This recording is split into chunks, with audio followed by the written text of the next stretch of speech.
Lebron, anong masasabi mo sa patuloy mong paglalaro? Ang masasabi ko lang, ginaganahan pa rin ako maglaro kahit na napakatanda ko na.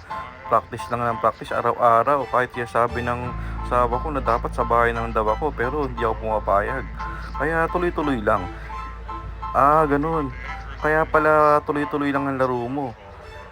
Paano ang mangyayari pagka nawala ang LeBron James sa Lakers?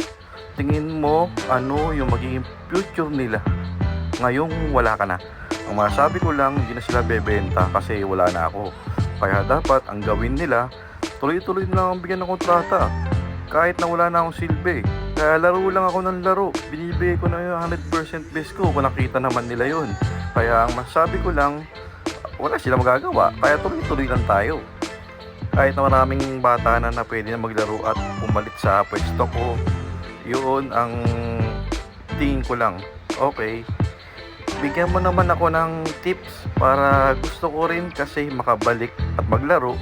Katulad mo, sumisweldo ka pa rin kahit na ganyan, ganito, ganyan, laro lang. Ang masasabi ko lang kung may kukuha sa hindi ko masabi. Kaya dito sa Lakers, tuloy-tuloy naman. Wala naman nagagawa talaga eh. Sweldo lang talaga yung habol ko dito eh. Kaya ito, pinapakita ko lang na kunyari, tatakbo, lalakad, kaya may babantay. Sasabay lang ng sasabay sa mga kabataan hanggang kaya. Kaya dapat tuloy-tuloy lang. Walang iintindihin, walang isipin.